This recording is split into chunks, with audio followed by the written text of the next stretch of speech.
स्वरूप शक्ति स्वरूप प्रेम स्वरूप मैं आत्मा हूँ। पवित्र स्वरूप सुख स्वरूप आनंद रूप मैं आत्मा हूँ, आत्मा हूँ।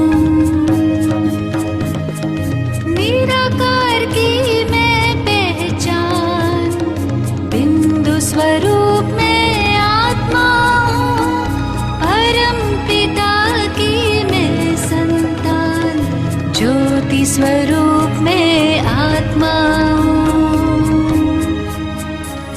शांत स्वरूप शक्ति स्वरूप प्रेम स्वरूप मैं आत्मा हूँ।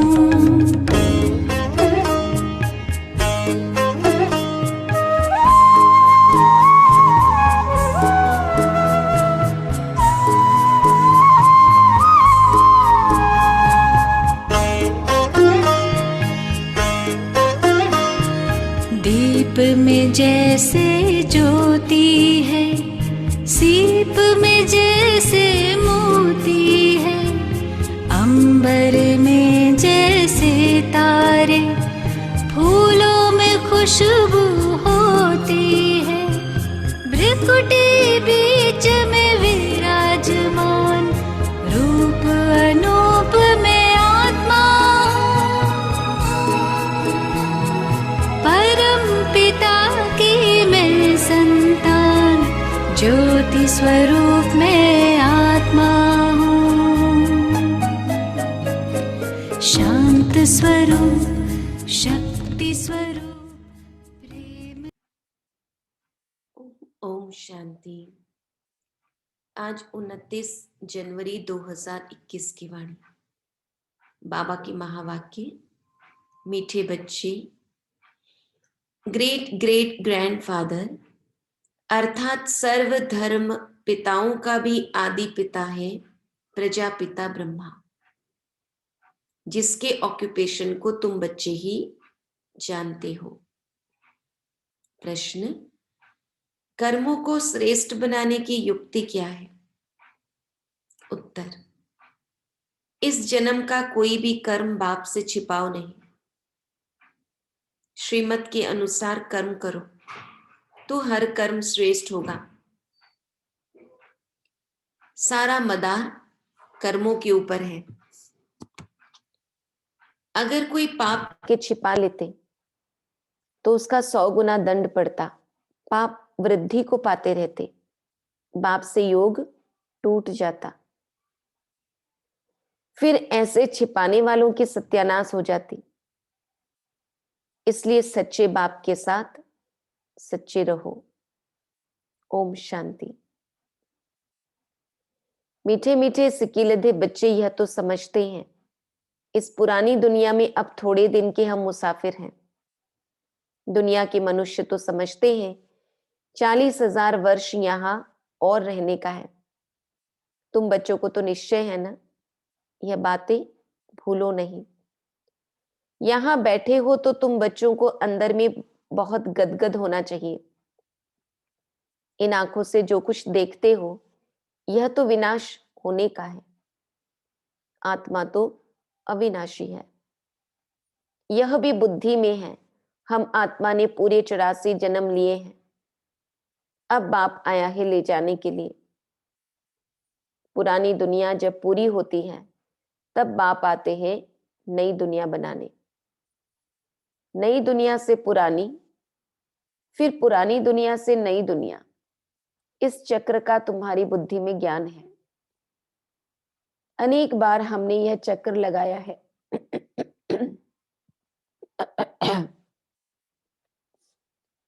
अनेक बार हमने यह चक्र लगाया है। अभी यह चक्र पूरा होता है। अनेक बार हमने यह चक्र लगाया है। अभी यह चक्र पूरा होता है। फिर नई दुनिया में हम थोड़े से देवताएं ही रहेंगे, मनुष्य नहीं होंगे। अभी हम मनुष्य से देवता बन रहे हैं, यह तो पक्का निश्चय है ना। बाकी कर्मों पर ही सारा मदार है। मनुष्य उल्टा कर्म करते हैं तो वह अंदर खाता जरूर है। इसलिए बाप पूछते हैं, इस जन्म में ऐसे कोई पाप तो नहीं किए हैं? यह है ही छीछी रावण राज्य। यह भी तुम समझते हो। दुनिया नहीं जानती कि रावण किस चीज का नाम है। बापूजी कहते थे राम राज्य चाहिए, परंतु अर्थ नहीं समझते थे। अब बेहद का बाप समझाते हैं राम राज्य किस प्रकार का होता है। यह तो धुंधकारी दुनिया है। अभी बेहद का बाप बच्चों को वर्षा दे रहे हैं। अभी तुम भक्ति नहीं करते हो, अभी बाप का हाथ मिला है। बाबा मिल गया तो ढूंढना पूरा हुआ। बाप के सहारे बिगर तुम विषय वैतरणी नदी में गोते खाते रहते थे। आधा कल्प है ही भक्ति। ज्ञान मिलने से तुम नई दुनिया सतयुग में चले जाते हो। अभी तुम बच्चों को यह निश्चय है, हम बाबा को याद करते करते पवित्र बन जाएंगे, फिर पवित्र राज्य में आएंगे। यह ज्ञान भी अभी पुरुषोत्तम संगम युग पर तुमको मिलता है। यह है पुरुषोत्तम संगम युग। जबकि तुम छीछी से गुलगुल, कांटों से फूल बन रहे हो। कौन बनाते हैं? बाप। बाप को जाना है। हम आत्माओं का वह बेहद का बाप है। लौकिक बाप को बेहद का बाप नहीं कहेंगे। पारलौकिक बाप आत्माओं के हिसाब से सबका बाप है। फिर ब्रह्मा का भी ऑक्यूपेशन चाहिए ना। तुम बच्चे सबका ऑक्यूपेशन जान चुके हो। विष्णु के भी ऑक्यूपेशन को जानते हो, कितना सजा हुआ है। स्वर्ग का मालिक है ना। यह तो संगम का ही कहेंगे। मूल वतन, सूक्ष्म वतन, स्थूल वतन, वह भी संगम में आते हैं ना। बाप समझाते हैं पुरानी दुनिया और नई दुनिया का यह संगम है। पुकारते भी हैं, हे पतित पावन आओ। पावन दुनिया है नई दुनिया और पतित दुनिया है पुरानी दुनिया। यह भी जानते हो बेहद के बाप का भी पार्ट है, क्रिएटर डायरेक्टर है ना। सब मानते हैं तो जरूर उनकी कोई तो एक्टिविटी होगी ना। उनको आदमी नहीं कहा जाता है। उनको तो शरीर नहीं है। बाकी सबको या तो मनुष्य या देवता कहेंगे। शिव बाबा को तो न देवता न मनुष्य कह सकते, क्योंकि उनको शरीर ही नहीं है। यह तो टेम्पररी लिया है ब्रह्मा बाबा का तन। खुद कहते हैं मीठे मीठे बच्चों को, मैं शरीर बिगर राजयोग कैसे सिखलाऊं। मुझे मनुष्यों ने ठीक कर भित्तर में कह दिया है, परंतु अभी तो तुम बच्चे समझते हो मैं कैसे आता हूं। अभी तुम राजयोग सीख रहे हो। कोई मनुष्य तो सिखला न सके। देवताओं ने सतयुगी राजाई कैसे ली। जरूर पुरुषोत्तम संगम युग पर राजयोग सीखे होंगे।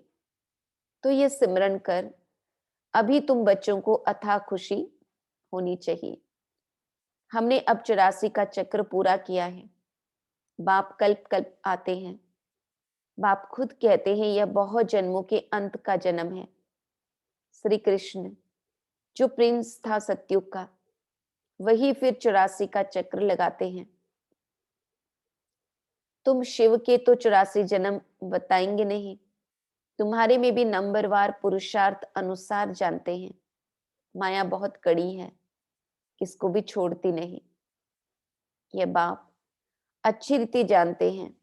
ऐसे मत समझो बाप कोई अंतर्यामी है, नहीं। सबकी एक्टिविटी से जानते हैं। समाचार आते हैं, माया एकदम कच्चा पेट में डाल देती है। ऐसी बहुत बातें तुम बच्चों को मालूम नहीं पड़ती। बाप को तो सब मालूम पड़ता है। मनुष्य फिर समझते हैं बाबा अंतर्यामी है। बाप कहते हैं मैं अंतर्यामी नहीं हूं। हर एक के चलन से सब मालूम पड़ता है। बहुत छीछी चलन चलते हैं।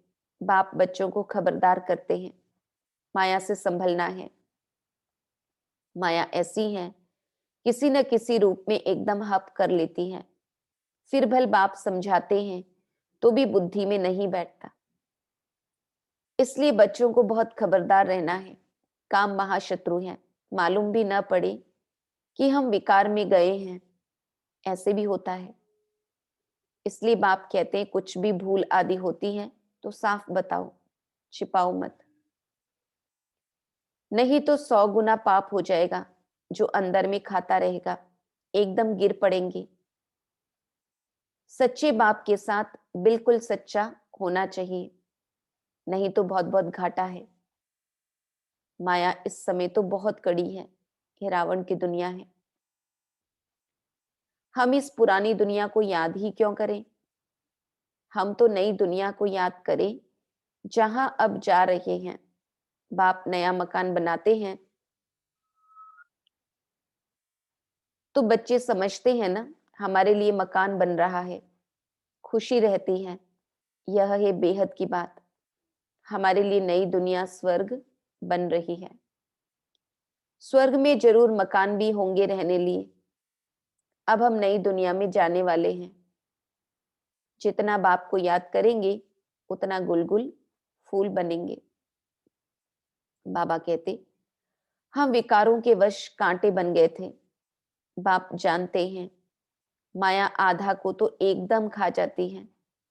तुम भी समझते हो जो नहीं आते हैं वह तो माया के वश हो गए ना, बाप के पास तो आते नहीं। ऐसे माया बहुतों को हप कर लेती है। बहुत अच्छे अच्छे कहकर जाते हैं, हम ऐसे करेंगे, यह करेंगे, हम तो यज्ञ के लिए प्राण देने तैयार हैं। आज वह है नहीं। तुम्हारी लड़ाई है ही माया के साथ। दुनिया में यह कोई नहीं जानते माया के साथ लड़ाई कैसे होती है। अभी तुम बच्चों को बाप ने ज्ञान का तीसरा नेत्र दिया है, जिससे तुम अंधियारे से सोजरे में आ गए हो। आत्मा को ही यह ज्ञान नेत्र देते हैं। अब बाप कहते हैं अपने को तुम आत्मा समझो, बेहद के बाप को याद करो। भक्ति में तुम याद करते थे ना, कहते भी थे आप आएंगे तो बलिहार जाएंगे। कैसे बलिहार जाएंगे यह थोड़े ही जानते थे। अभी तुम समझते हो हम जैसे आत्मा हैं वैसे बाप भी है। बाप का है अलौकिक जन्म। तुम बच्चों को कैसे अच्छी रीति पढ़ाते हैं। खुद कहते हो यह तो वही बाप है जो कल्प कल्प हमारा बाप बनते हैं। हम भी बाबा बाबा कहते हैं, बाप भी बच्चे बच्चे कहते हैं। वही टीचर के रूप में राजयोग सिखलाते हैं, और तो कोई राजयोग सिखला न सके। विश्व का तुमको मालिक बनाते हैं, तो ऐसे बाप का बनकर फिर उसी टीचर की शिक्षा भी लेनी चाहिए ना। खुशी में गदगद होना चाहिए। अगर चीची बना तो फिर वह खुशी आएगी नहीं। भल कितना भी माथा मारे, फिर जैसे वह हमारा जाति भाई नहीं, मतलब दैवी कुल का नहीं। यहाँ मनुष्यों के कितने सरनेम होते हैं, तुम्हारा सरनेम देखो कितना बड़ा है। यह है बड़े ते बड़ा great great grand father Brahma. उनको कोई जानते ही नहीं है ना। हम बच्चे तो ब्रह्मा कुमारी सरनेम हो गया हमारा। शिव बाबा को तो सर्वव्यापी कह दिया है, ब्रह्मा का भी किसको पता नहीं पड़ता। चित्र भी है ब्रह्मा विष्णु शंकर के। ब्रह्मा को सूक्ष्म वतन में ले गए हैं, बायोग्राफी कुछ नहीं जानते। सूक्ष्म वतन में ब्रह्मा को दिखाते हैं, फिर प्रजापिता ब्रह्मा कहां से आएगा। वहां बच्चे एडॉप्ट करेंगे क्या, किसको भी पता नहीं है। प्रजापिता ब्रह्मा कहते हैं परंतु बायोग्राफी नहीं जानते। बाबा ने समझाया है यह हमारा रथ है। बहुत जन्मों के अंत में हमने यह आधार लिया है। यह पुरुषोत्तम संगम युग गीता का एपिसोड है। पवित्रता भी मुख्य है। पतित से पावन बनना कैसे है यह दुनिया में किसको भी पता नहीं है। साधु संत आदि कभी ऐसे नहीं कहेंगे कि देह सहित सबको भूलो। एक बाप को याद करो तो माया के पाप कर्म सब भस्म हो जाएंगे। कोई गुरु ऐसे कभी नहीं कहेंगे। बाप समझाते हैं यह ब्रह्मा कैसे बनता है। छोटेपन में गावड़े का छोरा था, 84 जन्म लिए, फर्स्ट से लेकर लास्ट तक। तो नई दुनिया सो फिर पुरानी हो जाती है। अभी तुम बच्चों की बुद्धि का ताला खुला है। तुम समझ सकते हो, धारणा कर सकते हो। अभी तुम बुद्धिमान बने हो, आगे बुद्धिहीन थे। यह लक्ष्मी नारायण बुद्धिमान है और यहाँ बुद्धिहीन है। सामने देखो, यह पैराडाइज के मालिक है ना। कृष्ण स्वर्ग का मालिक था, फिर गावड़े का छोरा बना। तुम बच्चों को यह धारण कर फिर पवित्र भी जरूर बनना है। मुख्य है ही पवित्रता की बात। लिखते भी हैं बाबा, माया ने हमको गिरा दिया, आंखें क्रिमिनल बन गई। बाप कहते हैं अपने को आत्मा समझो। बस अब तो घर जाना है, बाप को याद करना है। थोड़े टाइम के लिए, शरीर निर्वाह के लिए कर्म कर, फिर हम चले जाते हैं। इस पुरानी दुनिया के विनाश के लिए लड़ाई भी लगती है। यह भी तुम देखना कैसे लगती है। बुद्धि से समझते हैं हम देवता बनते हैं तो हमको नई दुनिया भी चाहिए, इसलिए विनाश जरूर होगा। हम अपनी नई दुनिया स्थापन कर रहे हैं श्रीमत पर। बाप कहते हैं मैं तुम्हारी सेवा में उपस्थित होता हूं। तुमने डिमांड की है कि हम पतितों को आकर पावन बनाओ, तो तुम्हारे कहने से मैं आया हूं, तुमको रास्ता बताता हूं। बहुत सहज, मन मना भव। भगवानुवाच है ना, सिर्फ कृष्ण का नाम दे दिया है। बाप के नेक्स्ट है कृष्ण। यह परम धाम का मालिक, वह विश्व का मालिक। सूक्ष्म वतन में तो कुछ होता ही नहीं है। सभी से नंबर 1 है श्री कृष्ण, जिसको बहुत प्यार करते हैं। बाकी तो पीछे पीछे आए हैं। स्वर्ग में तो अभी जा न सके, तो मीठे मीठे बच्चों को हड्डी खुशी रहनी चाहिए। आर्टिफिशियल खुशी नहीं चल सकती। बाहर से किस्म किस्म के बच्चे बाबा के पास आते थे, कब पवित्र नहीं रहते। बाबा समझाते थे विकार में जाते हो तो फिर आते ही क्यों हो। कहते थे क्या करें, रह नहीं सकते, रोज आता हूं, न जाने कब कोई ऐसा तीर लग जाए। आप बिगर सदगति कौन करेंगे, आकर बैठ जाते थे। माया बड़ी प्रबल है। निश्चय भी होता है बाबा हमको पतित से पावन गुलगुल बनाते हैं, परंतु क्या करें। फिर भी सच तो बोलता था। अब जरूर वह सुधर गया होगा, है ना। बाबा को भी सोच चलता है कि जो सच बताते हैं वो जरूर आज नहीं तो कल सुधर जाते हैं। उनको यह निश्चय था इन द्वारा ही हम सुधरेंगे। इस समय कितने एक्टर्स हैं, एक के फीचर्स ना मिले दूसरे से, फिर कल बाद उस ही फीचर्स से पार्ट रिपीट करेंगे। आत्माएं तो सब फिक्स है ना। सभी एक्टर्स बिल्कुल एक्यूरेट पार्ट बजाते रहते हैं, कुछ भी फर्क हो नहीं सकता। सभी आत्माएं अविनाशी हैं, उनमें पार्ट भी अविनाशी नुंधा हुआ है। कितनी समझाने की बातें हैं, कितना समझाते हैं फिर भी भूल जाते हैं, समझा नहीं सकते हैं। यह भी ड्रामा में होना है। हर कल्प राजाई तो स्थापन होती ही है। सतयुग में आते ही थोड़े हैं, सो भी नंबरवार। यहां भी नंबरवार है न। एक का पाठ एक ही जाने, दूसरा कोई जान नहीं सकता। अच्छा, मीठे मीठे सिक्की लदे बच्चों प्रति माता पिता बाप दादा का याद प्यार और गुड मॉर्निंग। रूहानी बाप की रूहानी बच्चों को नमस्ते। हम रूहानी बच्चों की रूहानी बाप दादा को याद प्यार, गुड मॉर्निंग, नमस्ते, नमस्ते, नमस्ते। धारणा के लिए मुख्य सार। सच्चे बाप के साथ सदा सच्चा रहना है। बाप पर पूरा पूरा बलिहार जाना है। ज्ञान को धारण कर बुद्धिवान बनना है। अंदर से हड्डी यानी जिगरी खुशी में रहना है। कोई भी श्रीमत के विरुद्ध काम करके खुशी गुम नहीं करनी है। वरदान। ज्ञान की गुह्य बातों को सुनकर उन्हें स्वरूप में लाने वाले ज्ञानी तो आत्मा भव। ज्ञानी तो आत्माएं हर बात के स्वरूप का अनुभव करती हैं। जैसे सुनना अच्छा लगता है, गुह्य भी लगता है, लेकिन सुनने के साथ साथ समाना अर्थात स्वरूप बनना, इसका भी अभ्यास होना चाहिए।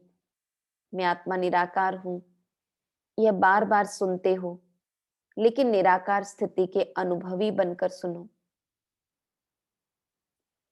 जैसी पॉइंट वैसा अनुभव। इससे शुद्ध संकल्पों का खजाना जमा होता रहेगा और बुद्धि इसी में बिजी होगी, तो व्यर्थ संकल्पों से सहज किनारा हो जाएगा। ज्ञान की गुह्य बातों को सुनकर उन्हें स्वरूप में लाने वाले ज्ञानी तो आत्मा भव। श्लोगन। नॉलेज एवं अनुभव की डबल अथॉरिटी वाले ही मस्त फकीर रमता योगी हैं। नॉलेज एवं अनुभव की डबल अथॉरिटी वाले ही मस्त फकीर रमता योगी हैं। ओम शांति।